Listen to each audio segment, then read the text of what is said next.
Frequent hurricanes led to the calls for the construction of a seawall in New York City, but the project kept getting delayed.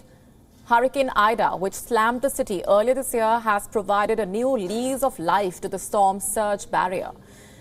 More in this detailed report. In August 2021, remnants of Hurricane Ida pounded New York City. What followed was almost apocalyptic. One of the world's best-known metropolises was completely flooded. That car started floating! Roads, subways, the water was everywhere.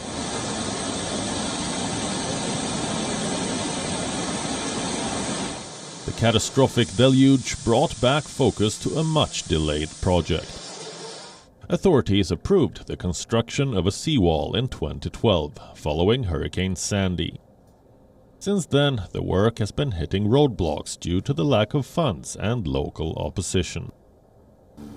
But now, the construction is in full swing. Officials say that the climate emergency cannot be overlooked anymore.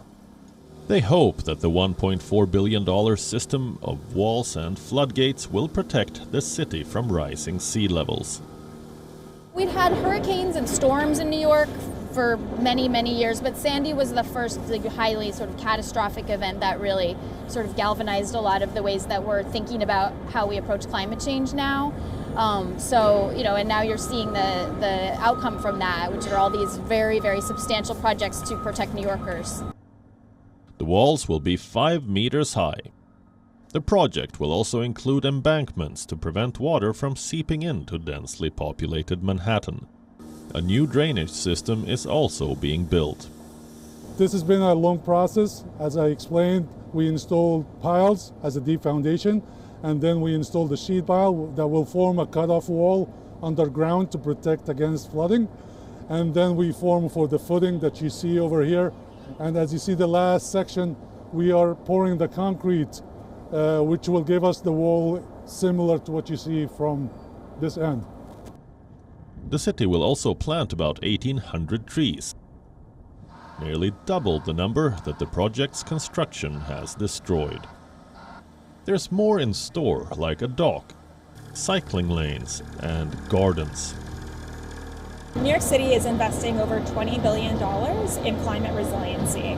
We're implementing a multi-layered strategy that includes protecting our coastline. We have 520 miles of coastline across New York City, so we're concerned about the impacts of storm surge and sea level rise. We're also upgrading our buildings. There are 1 million buildings in New York City, so we're retrofitting wherever possible, and we have one of the most resilient building codes in the world. Despite the heavy investment, the storm surge barrier has its limitations. Authorities say that it will not be enough to protect New York's entire coastline. To add to their woes, the city's sea level is expected to rise by nearly 2 meters by the end of the century.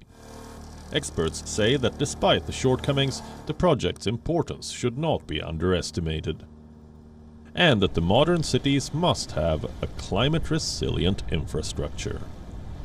Bureau Report, WION, World is One. WION now available in your country. Download the app now. Get all the news on the move.